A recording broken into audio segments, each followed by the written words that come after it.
Since I'm feeling low, why not push myself to feel even worse? Why not? Oh, I'm not even gonna repeat that. I was not expecting this, and it goes on. There's a lot of fucks in this review. Holy crap.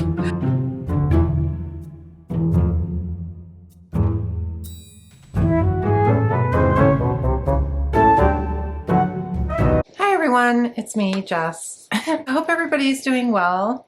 I've had kind of a crummy week. I won't get into the details of why I've had a crummy week, I just have. I figure if I'm already feeling bad, I might as well look at some one-star reviews of some of my favorite books from the past year. So why don't we start with one of the books that I really love that I know people have mixed feelings about. Oh, I have to brace myself for this. We're gonna start with Tin Man by Sarah Winman. I loved this book. I professed my love for this book halfway through the year. Top 5, beautiful, heartbreaking, tender, just a wonderful novel, in my opinion. It has a 3.97 rating on Goodreads, which isn't terrible. So I know that some people felt the same way as me, but I also know not everybody did. It has 1% one-star ratings. So let's see what people said. Okay. So this is from Human Being. It's kind of funny. I find it odd that everyone who has read this book, whom I love their book recommendations, have loved it while I really didn't. Maybe I'm missing something. Maybe. Or maybe I'm not reading it in the right mood. Maybe. I did not enjoy the writing style at all. I think there was a lot of he said and she said in the same sentence paragraph that it felt too much. Huh? I didn't get that. I didn't notice that. I can see that the characters have potential, that it might go somewhere, but the more I read, the more I feel like I want to put it down to read something else. Maybe it just isn't for me. Okay, fair. Maybe it just isn't for you, but is that the book's fault? I don't think so. Oh, this is funny. This book tries too hard to be intense and soulful. The writing is overwrought, it has no apparent storyline, and the constant shifting back and forth in time is not always smooth and consistent. By the end of the novel, not much has really happened. Okay. Overwrought, though.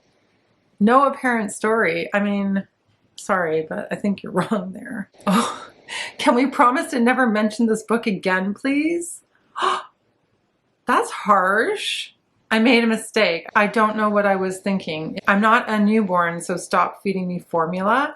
Ouch! What? Come on, that's not fair. Not even worth a rating. That's harsh. No way. That's ridiculous. DNF, less than halfway through, there was a really predictably predictable plot development.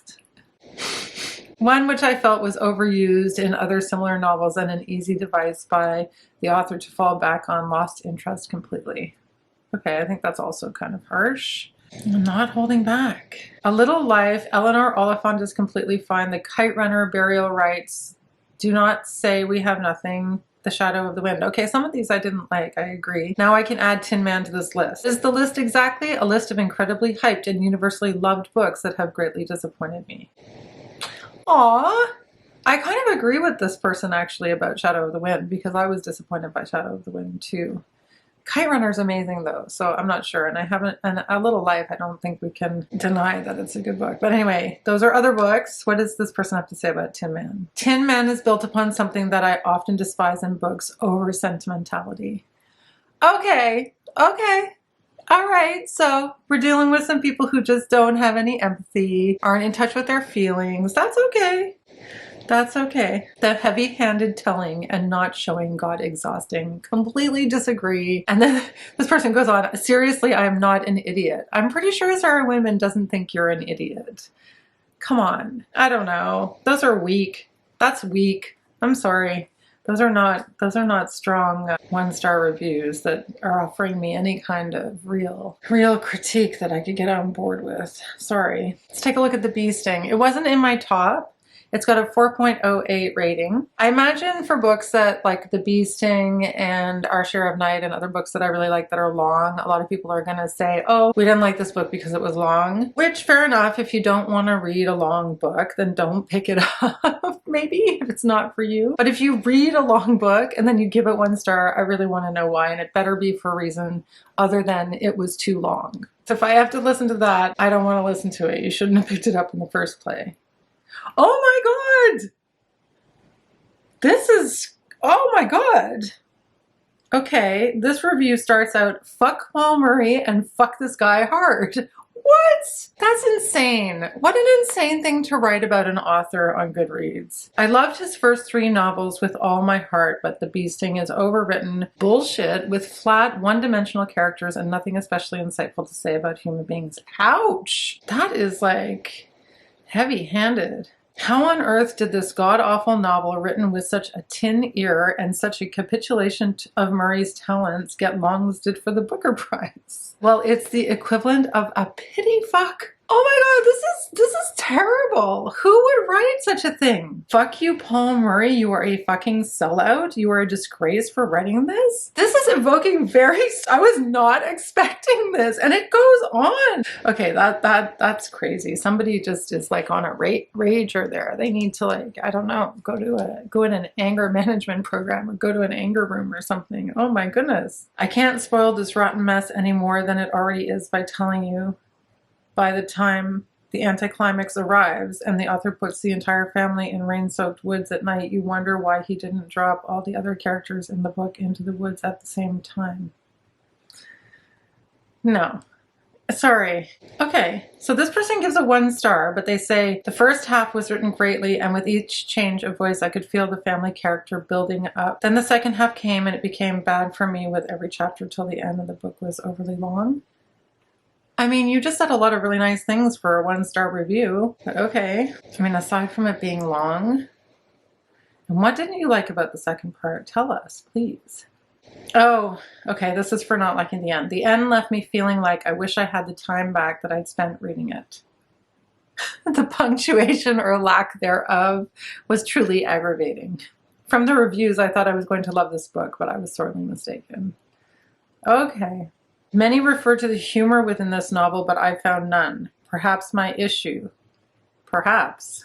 There were some interesting comments, usually by peripheral characters, about the state of the world. I love it when people write a 1-star review and then they say nice things about the book. I'm aware of the comments read the ending, some readers finding it unsatisfactory, it is ambiguous, missing, but by that stage I just didn't care. Although I was perhaps waiting for a dramatic all fall down scenario. I don't know why this person didn't like the book.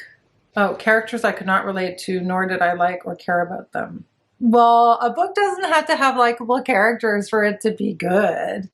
Come on now. Wow, that was a little bit crazy. Wow, The Bee Sting, huh? How about Stoner? So I read Stoner with Scott and Gemma, and I really loved the book. I think they really liked it too. It has a 4.33 rating on Goodreads, which is not bad, and less than 1% 1 star. So let's see what they say.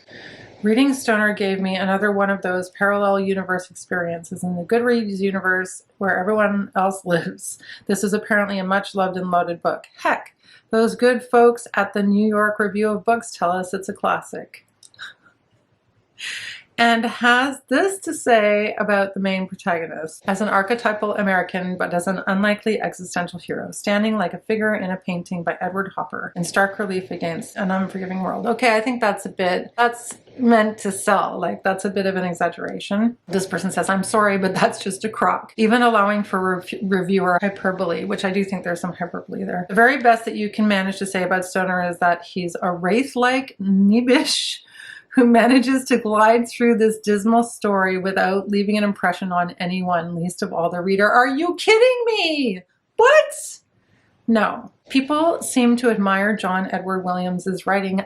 Yes, it's very good. The thing that baffled me is how any author can use so many words to write about a character and end up describing someone who is utterly devoid of a single distinguishing trait or even a semblance of a personality. I totally disagree. What are you talking about? Just because he's a loner doesn't mean he doesn't have a personality. Stoner is a stick figure. over the course of the book gets to interact with other stick figures. Oh my god, come on. No, I wasn't looking for much. Hell, I'd have settled for the odd chunk of snappy dialogue, sense of humor, anything at all really. Even the most basic dialogue seems to exceed Williams's capacity, and decent characterization eludes him completely. I'm sorry, we did not read the same book. I hated this book. I hated this book. Why is a narrative about a weak, self-pitying man deemed a muted tale of everyday heroism? Okay, I understand where you're coming from. It is only, I believe, in the sometimes sequestered realm of academia that we even considered the possibility of a man like this being deemed a tragic hero. I think that's actually a fair point. That's what I kind of liked about it. And also the time and place. You have to take into consideration the time and place. Let me make my final point. You do not acquire hero status merely by proclaiming your love of literature and spending a life in academia. Unequivocally the most despicable book I've ever read. Oh, that is harsh. Ordinarily, I avoid writing about books that I hate, but here's one for the list. Okay, let's hear it. It's like a huge, long rant. On reflection, I was being very generous with 2 stars, changing it to 1 star. This was a book that I wanted to love, but just couldn't. It took a really long time to get remotely interesting. The first quarter was super boring. I also found it very difficult to care about this character for a number of reasons. He's boring. He's horrible and apathetic towards his wife. Oh, I'm not even going to repeat that. He doesn't seem to have any agency in the novel. He just lets life happen to him. Yeah, that's the whole point of the story. A reasonably well-written misogynistic waste of time. Okay. I'm frankly flummoxed by the many hosannas this novel has elicited. Passionate word of mouth, critical and bookstore endorsements. I even heard a long interview on BBC World Service with the woman who translated into French. So my expectations were high. Okay. First, the good. Williams's prose is lean, precise, and sharp. You could cut gloss with it. This brings a tear of joy to this professional editor's eye. I agree. You gave it 1 star. Here, style is not enough, primarily because Stoner is also one of the possibly the most depressing works of fiction I've ever read. Yes! This is why I liked it. It's a grim, dour slog through one man's personal and professional disappointments. Almost everything Stoner touches turns to ash, almost comically so. But then this reviewer goes on to say, too bad the novel has 0 sense of humor. The guy's a charisma-free human doormat who lets bad things just happen, making it nearly impossible for a reader to care. I totally disagree. I have one reason to thank Williams. Inspired by Stoner, I've devised a handy 1 to 5 point scale for which to measure books for their misery quotient. Amazing! So for example, 5 stoners for their relentless misery. I'm down with that. That's why I liked it. And then just go ahead, apply the stoner scale to your own library. Okay, I might have to use the stoner scale for Misery May this year. Amazing. I love it. I love it when 1-star reviews confirm the reason why I liked the book. I wonder if anybody rated In Memoriam 1 star. It has a 4.57 Goodreads rating, which is really high. Yeah, very few 1 stars. DNFs. Love the witty dialogue in the first few chapters. That's where the positive aspects of the book end. I'm definitely an outlier on this one. I just cannot connect to it. I've set it aside 3 times. I keep reading nothing but rave reviews from all my trusted sources. Pick it up and try again, and just don't see what everybody else does. It's a bit like Song of Achilles meets A Little Life. No, it's not. Both books that I enjoyed. Okay, I'm sorry, that's not what it is. Both books that I enjoyed, even if A Little Life was verging on trauma porn at times. But I'm feeling 0 emotion reading this. You need to take a look at that. 0 emotion while reading In Memoriam? I don't know, dude. You might want to think that through. The repetitive, heavy use of dialogue without the depth needed for me to connect to these characters leaves me feeling like I'm slogging through the mud they describe in the trenches. Ouch. No. This book is primarily a love story, and to me it seems to use the backdrop of war only to amp up the romanticism. Okay. The lack of references to real events or characters to give this a more historically accurate setting leaves me feeling like the story is inauthentic. Are you kidding? She literally refers to several characters and several events that were real. Boo on you. That's a terrible review. It feels like it was written by somehow, not someone, who learned romance from young adult romance novels, loves poetry, and watched Cold Mountain, and thought that they could do something similar with a World War I backdrop. I don't think it's called Cold Mountain. It's called Brokeback Mountain. I don't know if Cold Mountain is something else or if they're referring to Brokeback Mountain. It's also painfully obvious the author does not understand same-sex relationships, and thus this feels like fan fiction. No. Sorry. No. Really disappointing, as I had high hopes for this, but if you're new to FWW writing, do yourself a favor and start with the writer she's ripping off. Ouch. I mean, is there a writer out there who isn't using something else as their inspiration? I don't know. It doesn't feel like a plagiarized work to me. I mean, that's a shocking accusation. I had a hard time following the book. Ugh, I feel so terribly about this 1-star rating, but I just was so disappointed and bored, unfortunately. Nothing really worked for me and everything just dragged on and on and on. Kind of like War. Couldn't connect with the story and characters. Kind of sad I spent my day off sick reading this book, but at least I finished it, LOL. That was funny. At least I finished reading it. I hated it, but at least I finished reading it. See if there's any negative reviews of Foster. Foster wasn't on my best of, but it was definitely like a 4.75. 4.33 rating on Goodreads. Less than 1% 1-star. Most boring book ever, not a lot happens, it's appalling. The only storyline is girl goes to the Kinsels, so dull and boring, would give it 1 star. Okay. Sorry, but I don't understand the point of this story. I'm not a fan of short books. Okay, well then why did you read a short book? I kept expecting something shocking to happen. Also, the wording of the last page confused me. What? Kind of felt like a waste of time to read. Sorry, all caps. I've lately seen this book everywhere. It is short, so I decided to read it to see what it's about. It has raving reviews. I was unimpressed and marked it only with 1 star because this is one of those type of books that we had to read in school with lots of ambiguous meanings which should blow readers' mind, but I just got annoyed.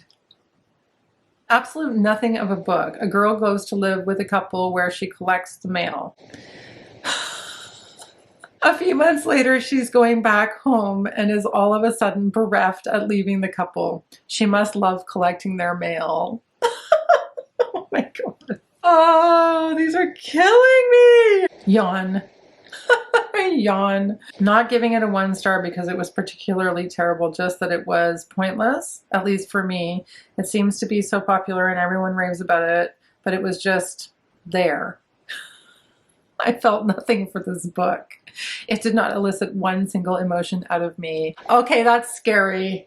I'm scared of that reviewer. I don't know. There's got to be something wrong if you didn't get any emotion elicited from Foster. Something's not right with you. I don't know. Dreadful, dark book with no plot and poor character development. I didn't ... get it? Okay. Ass. Awful. This was without a doubt the worst thing I ever read. It started out okay and seemed like it could turn into a good story, but it never made it. Oh my goodness. I think I'm just not a Claire Keegan fan.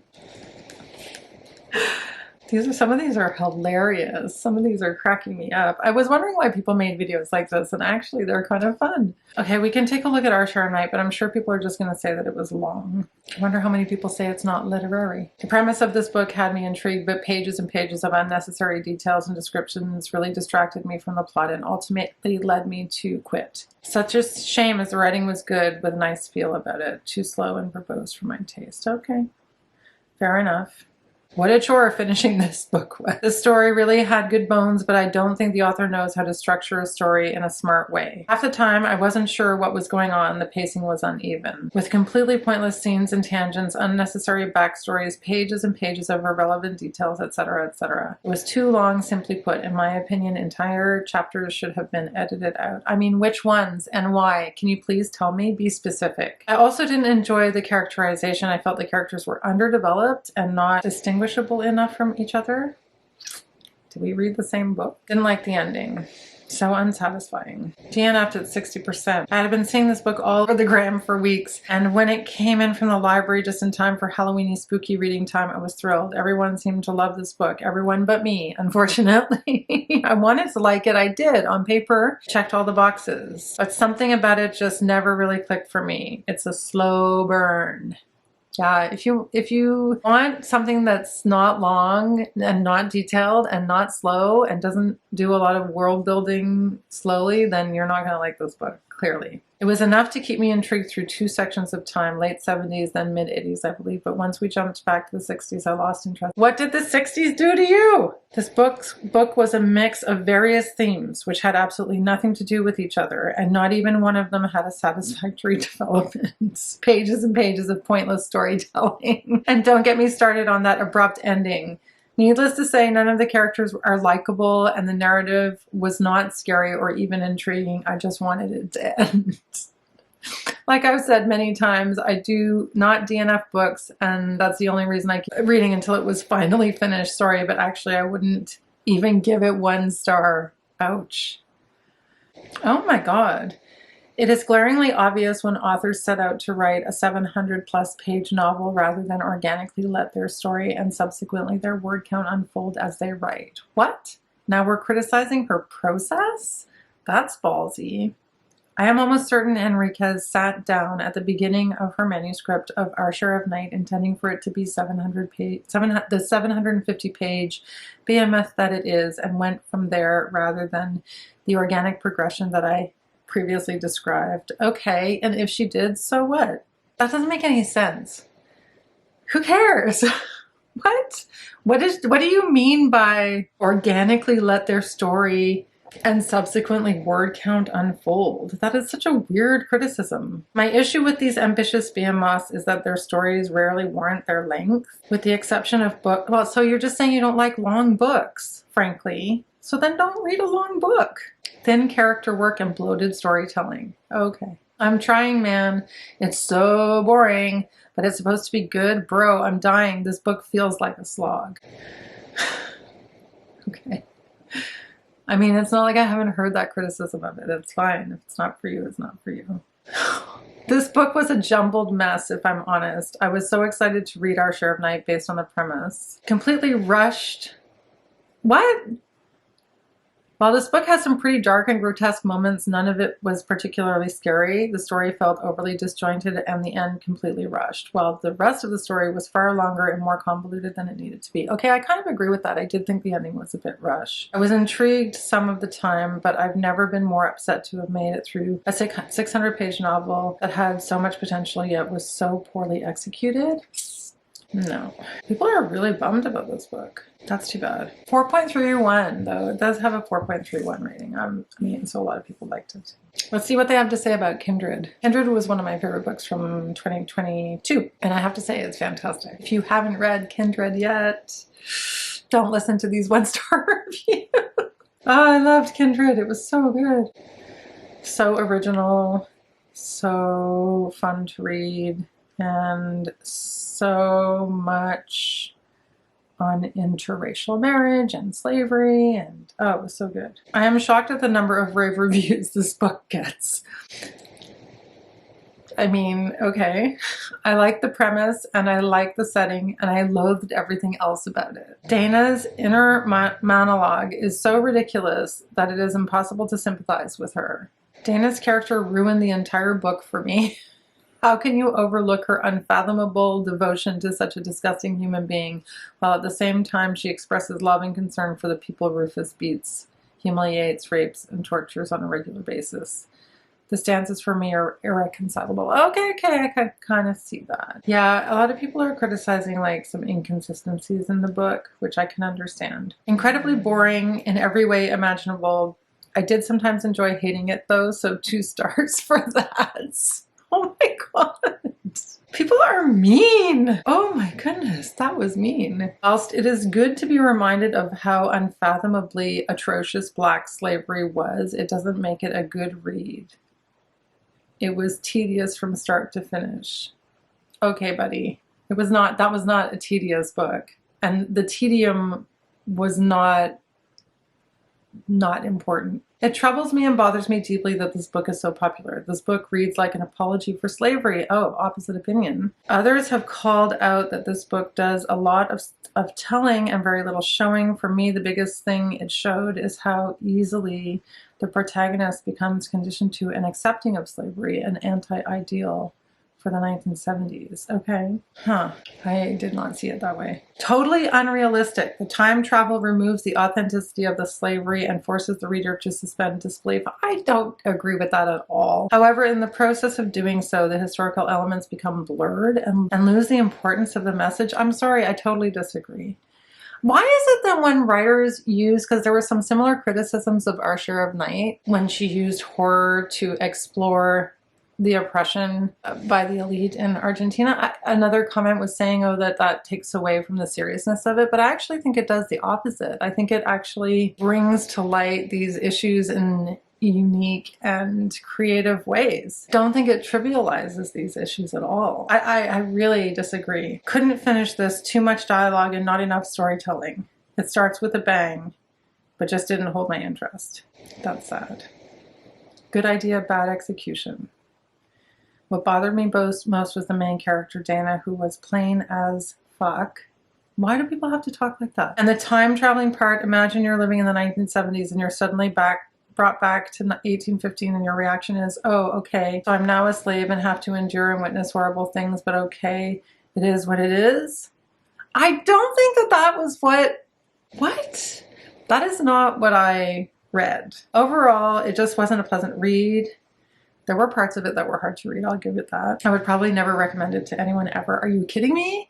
I would recommend this to so many people. A lot of people don't like Dana. A lot of people don't like the protagonist. I'm too nervous to look at Middlemarch. I'm sure they'll just say that Middlemarch is too long and boring.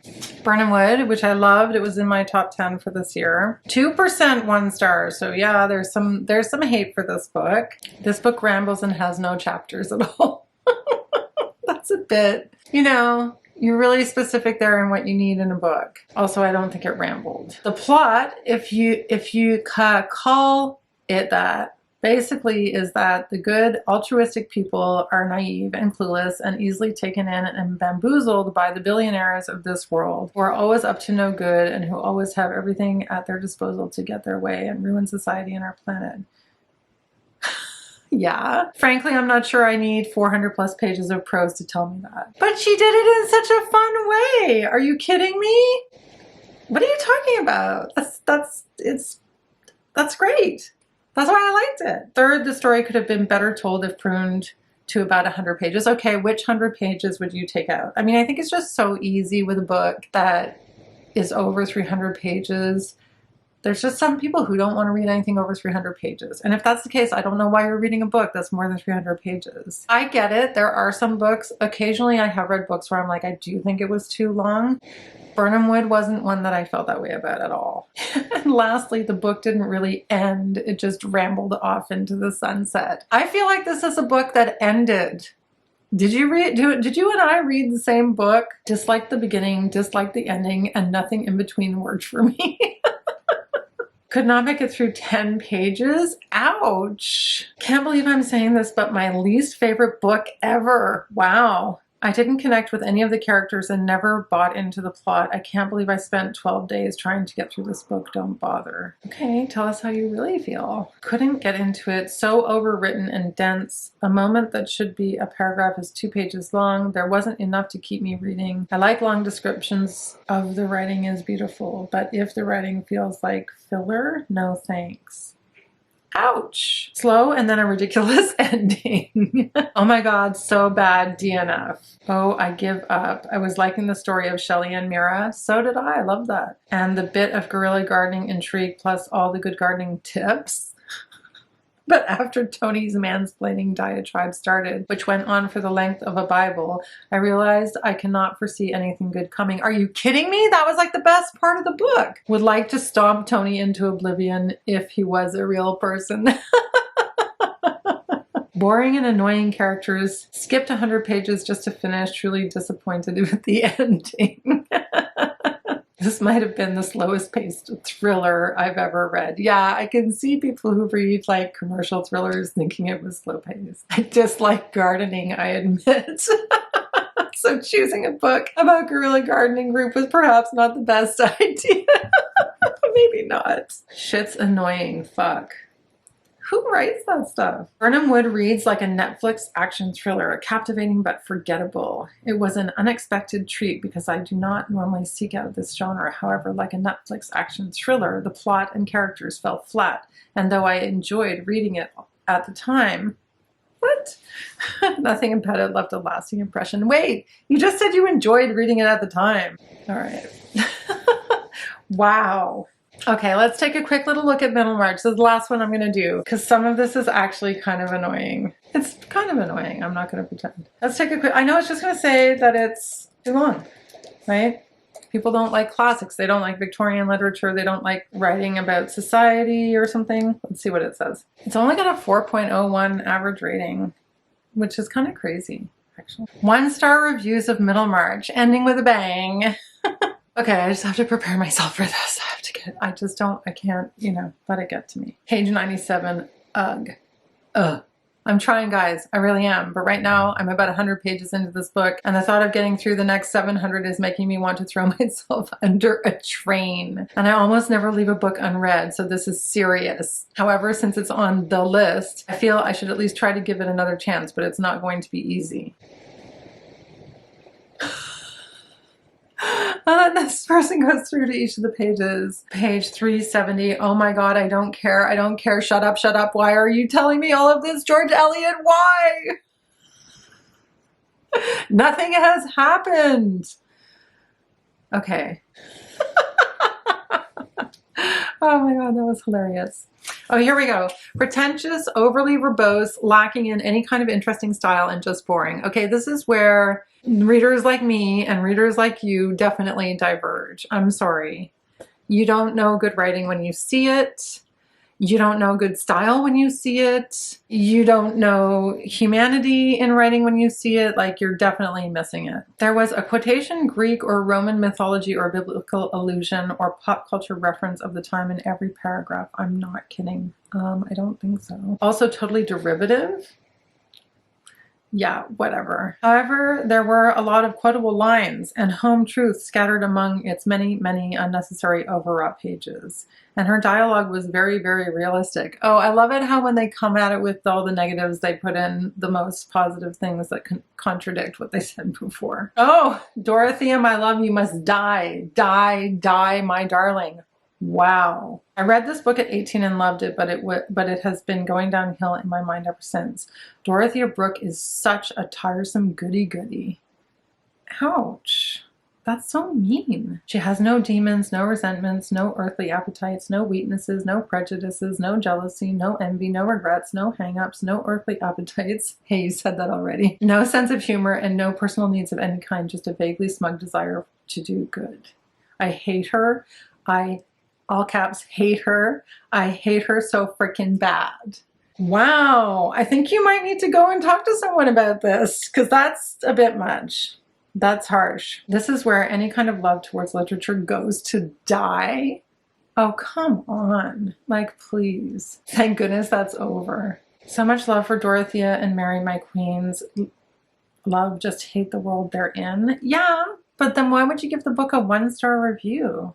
Come on, that's a big part of what Eliot was writing about. I don't get that. This is the hands down worst book I have ever read. Wow, I think you're in the minority there, buddy. Nasty. Whew. People who don't like Victorian literature really don't like it.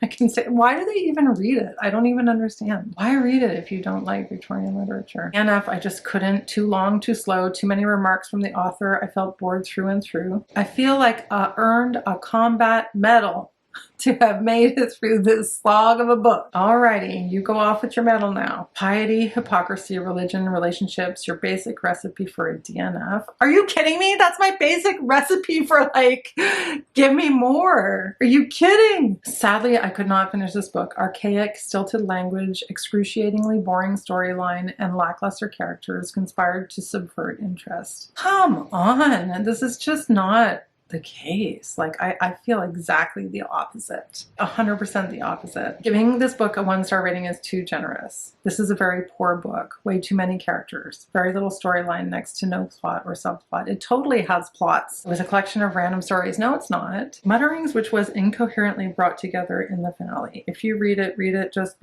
just cause and not for a wonderful read. All the themes of Austen with none of the style. I'm sorry, totally disagree. I don't like George Eliot. There, I've said it. Prior to this, I read Silas Marner, which I also slogged through. It was perhaps better because it's much shorter. Okay, so you don't like George Eliot. That's cool. Don't read George Eliot. It's just not for me. It reads like every other book for this period, and I don't see why it should be a book you read before you die. Okay, so people just don't like, I mean, I get it. Fine. And just no. Okay, I think I've had enough. That was entertaining at the very least. I don't know if I would call it fun. It's an interesting exercise. I think it would be really interesting to read 5-star reviews of the books that I didn't like, although there are fewer of those, but maybe I'll do that for an upcoming video. I didn't do a worst of video this year, so it's a little bit harder to do, but I might look at a couple of them because that would be entertaining too. Thanks everyone for watching. I hope you're having a better week than me. See you next time. Bye.